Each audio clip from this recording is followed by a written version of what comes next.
Hello everybody, welcome back.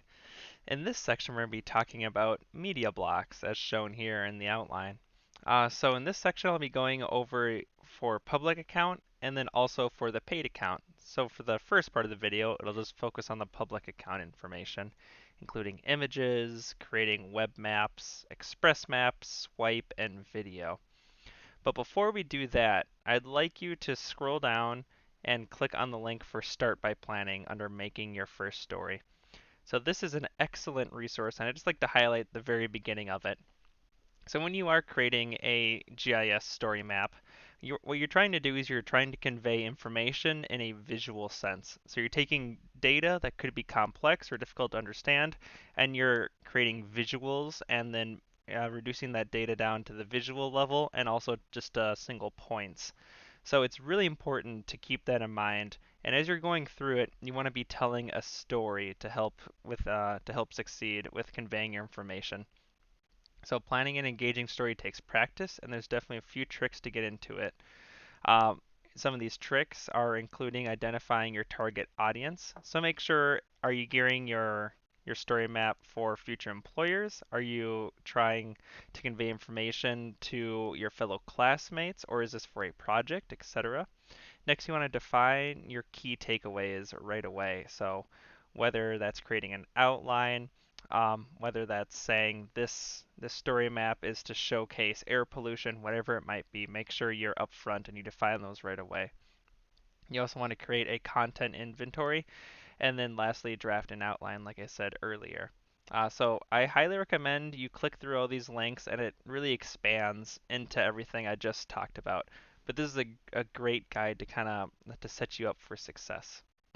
Now, let's begin by creating our first story map. So, sorry, I was playing around with it a little bit.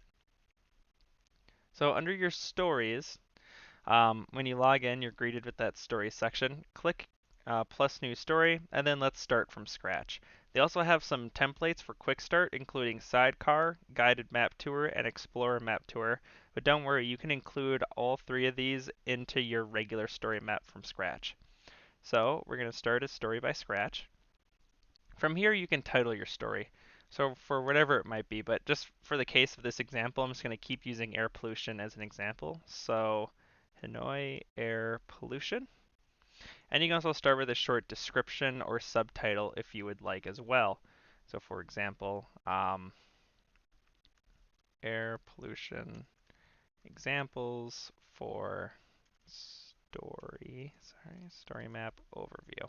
Something like that. Just something as a descriptor of whatever it might be. And then it has your name autofilled, and then this is a draft. If you see here, it says saved, so it automatically will save. If you create any edits or changes, it'll save automatically for you. And once again, it's housed right here under stories. So you can already see it, it's already saved here. So if you ever exit out, don't worry, it's always saved right here. So once again, we're under air pollution. So let's click this plus. So right now it's totally blank, and this is our whole story map at the moment. But if we click on the plus button here, you can see different things we could add. So we could add text, we can add a button, we can add separators, we can add a map, image, video, etc. Things that are grayed out means that you need to have a paid account. So right now I'm on my public account, so these are the things that I have access to. So just going over some of the basics. And if I'm looking to the left, I have my notes up on here, so I'm making sure I'm not forgetting anything for you. But let's start at the top with text. So you click on text, we can add text, and you can also choose what you want. So do you want to make a heading, a subheading, a paragraph, large paragraph, bullet list, numbers, quote, etc. So let's start with heading. Let's say examples of air pollution in Hanoi as the heading. So that's your whole paragraph right here. So to add more text underneath, you just click this plus button here. And once again, you click, you have to click below and you see your little cursor. You click this. So that's text. So we want to add more text. We do that, and suddenly we can do a paragraph, a subheading, a large, like I said before. So we could do a paragraph and type out and explain like different areas of pollution. You can do that. If you press enter, it'll also go down, so it's very easy. Um, you can, once again, under text, you can do quote, number list, bullet point. So bullet point would be, for example, like rivers, lakes, ponds, etc., streets, all that stuff. From here, so that's an example of the text. From here, you can also add a button.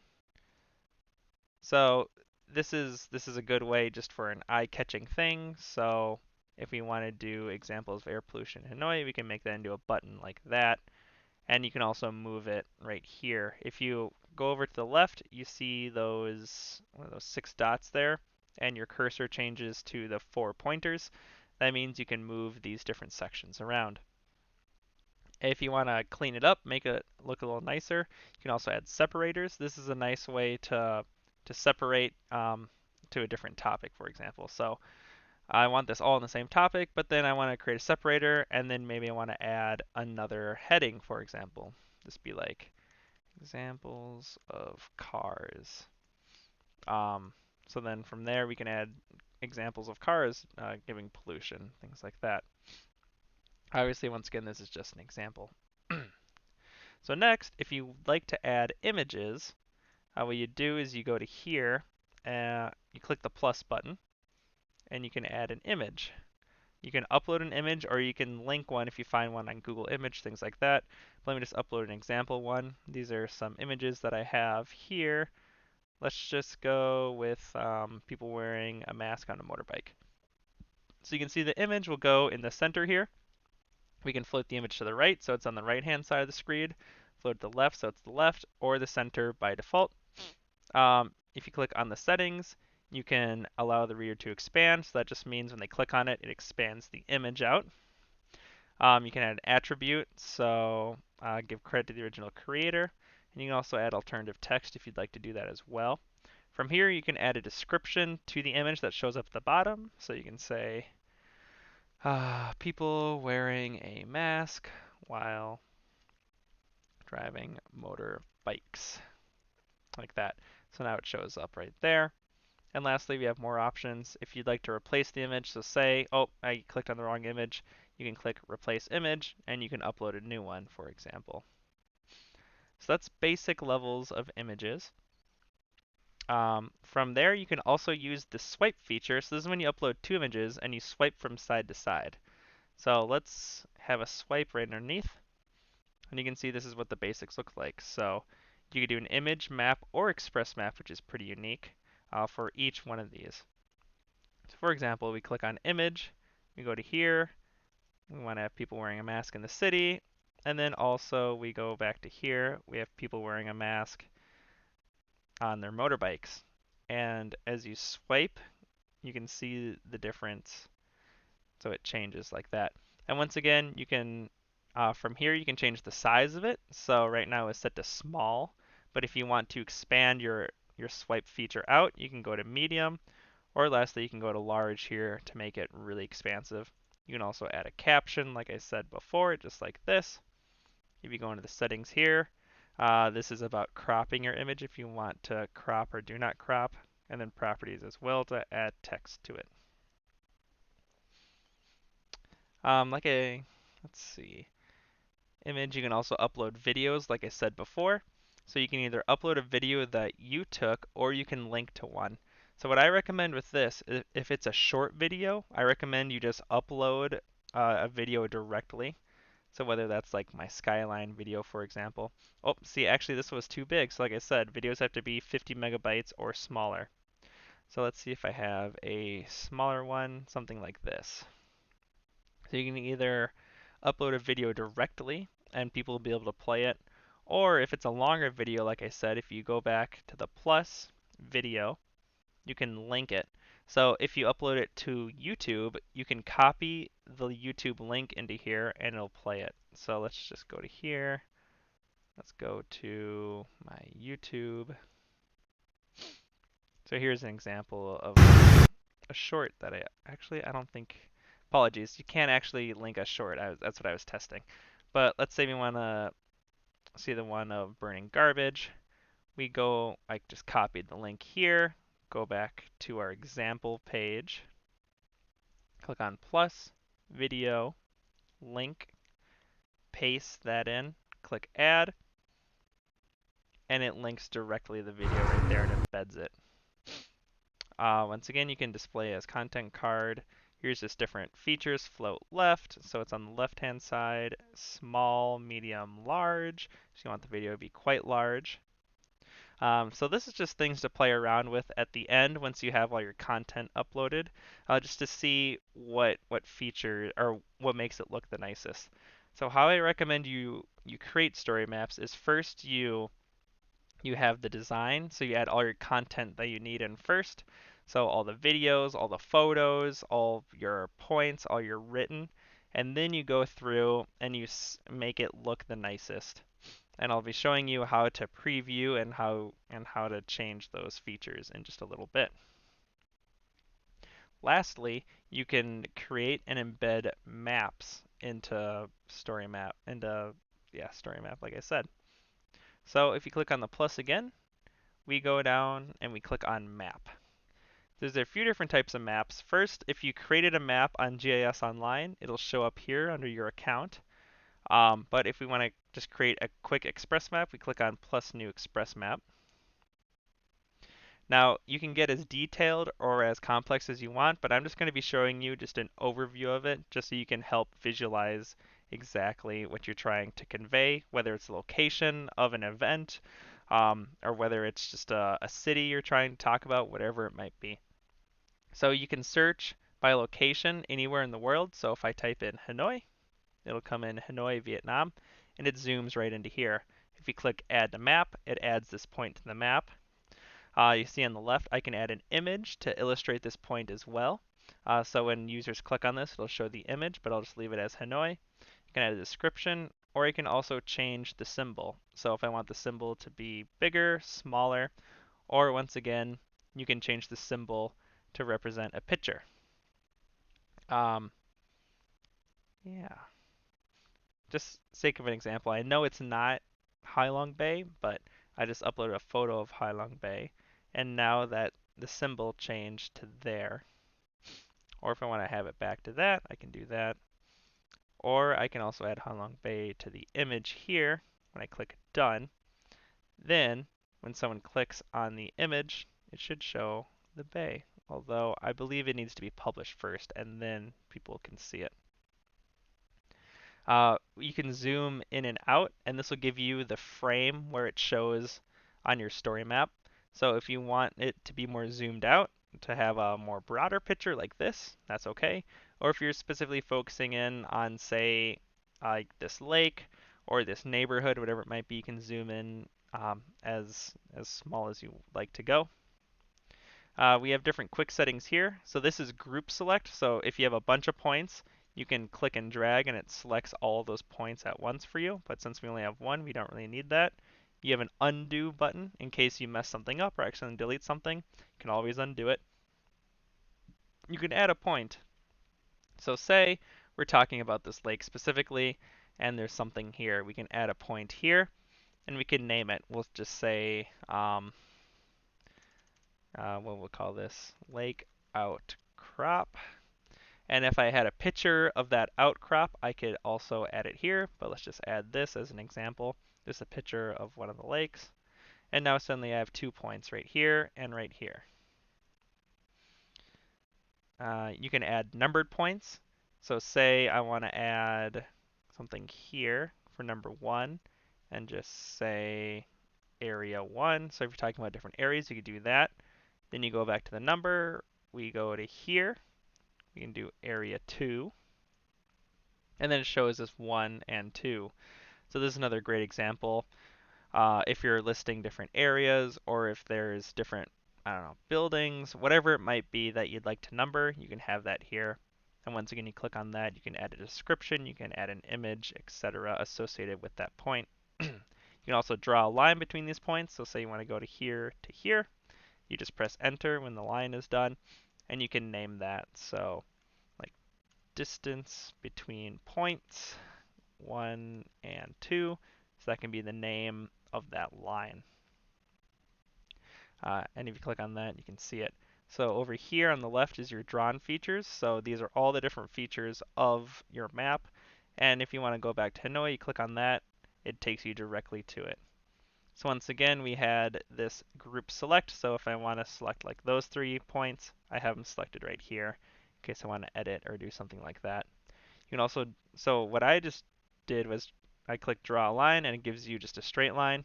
You can also freehand draw a line in case you want to do something a little more squiggly, whatever you'd like to do with your line, you could do it that way.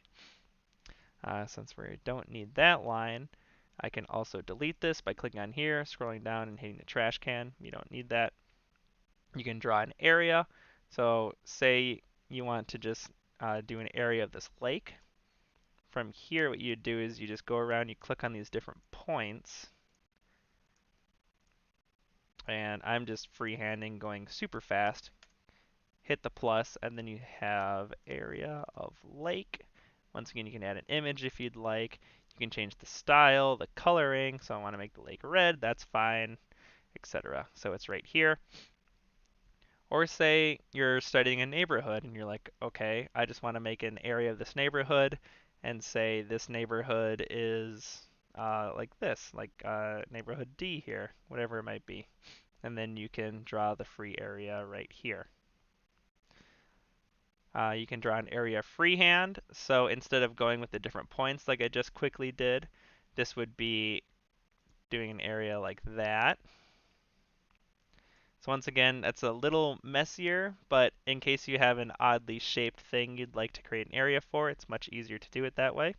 You can draw a circle, a square, or a rectangle. You can also add annotations. This is important. So in case you want to add some text, you can say,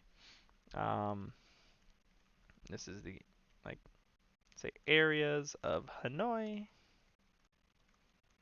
right here, hit enter. You can change the color of it, the line strokes for the background, etc. You can draw an arrow if you'd like. So if you want to really highlight this area here, or the lake, for example.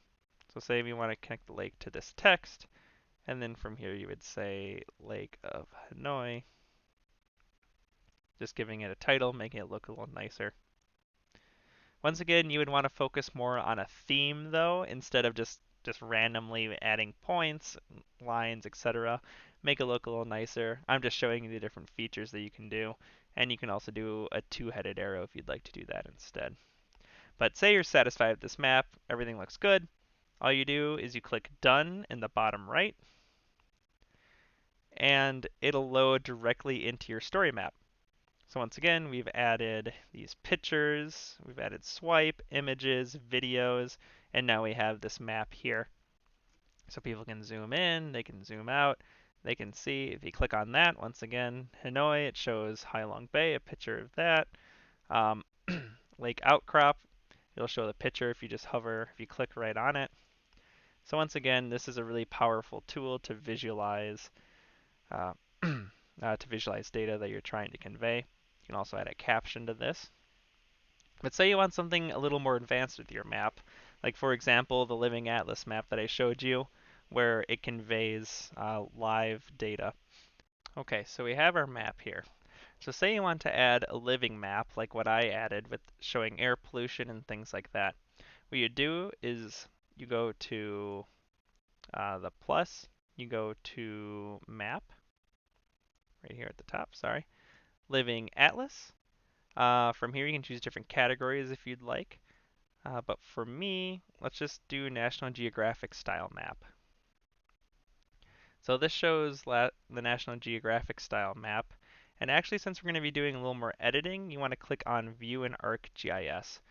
So it opens up a new tab, as you can see here, that's different than this tab. And this is an online editor to create a live living atlas map. So if we scroll down to Hanoi, we get back into the same example as before. We have this city here. From here you can add different layers to your map. So if you click on plus add, you can choose what you'd like to add. So we have my content. So say I had content uploaded to my account, you could add it there. Same with my favorites, something from my group. But we're interested in Living Atlas. So we click on Living Atlas. And as you can see, we have 4,789 items. So what Living Atlas is Living Atlas is just live updated information, and then that's dependent on what information is given for that. So it could be daily information updated, could be monthly, weekly, etc. But what I recommend, since we don't want to sift through 4,000 items, is we go to the filter button right here, filter, and then you click on only show content within this map area. So we check that, we exit out, and suddenly we're down to 577 layers. So that's much more reasonable, much easier. So if you'd like, you can scroll down and kind of see what there is. So like OpenStreetMaps, World Navigation Map, etc. Wildlife, wildfire risk. But for us, we want to look at air pollution. So we type in air. It should come up recent conditions and air quality. So we click on this. We click add to map. And now it shows the different areas. It shows the different air quality right now. So you can see good, hazardous, hazardous with a different particulate matter size. So now this is added to your map. You can tell by if you go to layers, click on back here, it shows different layers. So this counts as just one layer. So layering a map is you're just adding content on top of it. Those are what are called different layers. You can also see the properties here. If you want to change the base map, so say you don't like what this looks like, we go to base map, and right now we have it as Living Atlas, but we can change it, say, to navigation if you want to make it more of a Google map feel, or topographical if you're interested more in topographics. You can do streets at night, terrain with labels. This is more of a terrain style map. Oceans, National Geographic style, community map, etc. So you can really play around and see imagery in case you want to see where these points are with an image. Let's keep it with imagery because that's more fun. So we'll do imagery like this. You can add different charts. You can have the legend, which is right here, bookmarks, etc. We can minimize this. It won't go away, it's just off the screen for now. So this is properties. You can also change the transparency, and then this changes the transparency of these dots. We have the visible range, so room, street, world, etc. But from here we can go to effects, and we can actually change the color. So if we want to do grayscale, you can do that. Brightness, contrast, so you can change the brightness of the points, the contrasting of the points depending on the data that they're showing. You can change saturation, all that stuff. So you have a lot of tools that you can use to change these colors. You can also add sketches to it. So say we want to add points again, dots. So we can draw here. There we go. So that'd be just a single point, and then we can choose different symbols. So in case you don't like that, you can do like animals, human landscape, landform, pins. You can really play around with it and see what you'd like to do. You can do lines again, connecting these two like this to that. Example of a line, press enter to save it. You can do a polygon, which is just a different shape. You can do rectangles, circles. You can also add text directly to the map, so you can add the text. And then from here you change the content of the text, so say like air pollution in Hanoi, so people can see this text directly on the map, etc. So as I'm adding these things, whether it's a line, text, all that stuff, it shows up under my layers here. So I have my sketch, so we can hide or unhide that sketch. And I can also hide and unhide the layer here. So that makes it easier if you have like, 10, 15, 20 different layers on a map, you can see exactly which layers are doing what in case you lose track. Here's just kind of pointing around, etc. So there really is a lot of different tools that you can go and play around with. So I recommend you kind of get in here, don't be afraid to make mistakes, and just start adding things to a map and start visualizing and seeing what you can do.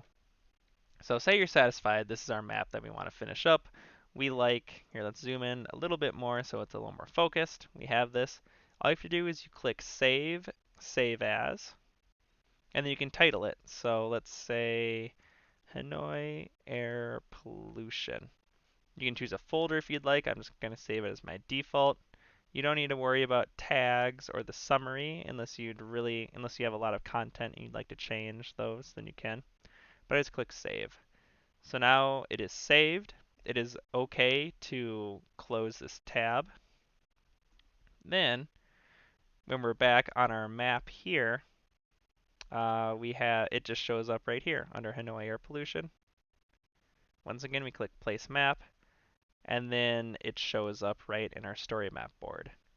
So once again, it was just added, but if we want to add it again, we click on that, we click on the plus map, and then it shows up under My Maps right here. Remember before we clicked on New Express Map, but instead we already created the map, so it's showing up. We click on it, we click Place Map, and here it is once again.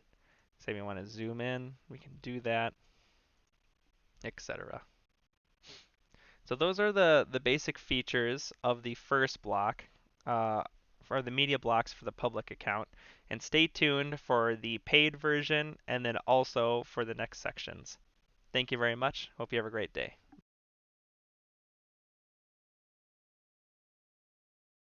You have a paid account. So I switched over and I'm on my UCD account at the moment. And I just created a new example story map, so the test story map for paid account.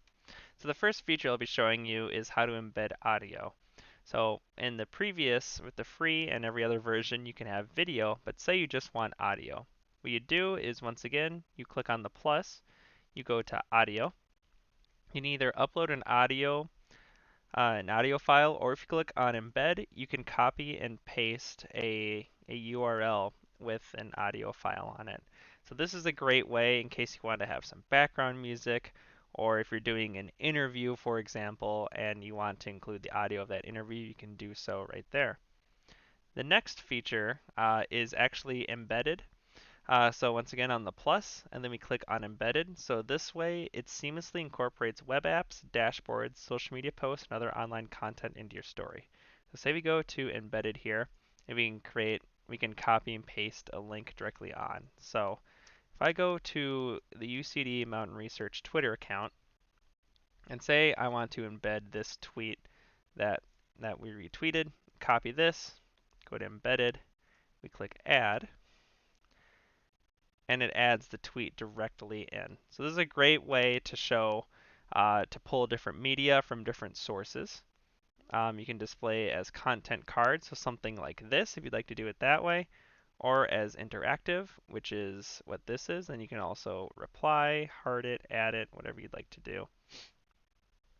And once again, you can use embed for social media posts. You can embed parts of websites. You can embed applications, whatever you'd like to do to add to your story map to make it that much more engaging and more visual. Next, we have image gallery. So say you want to add multiple images that can create a collage or that all have the same theme. You go to image gallery right here.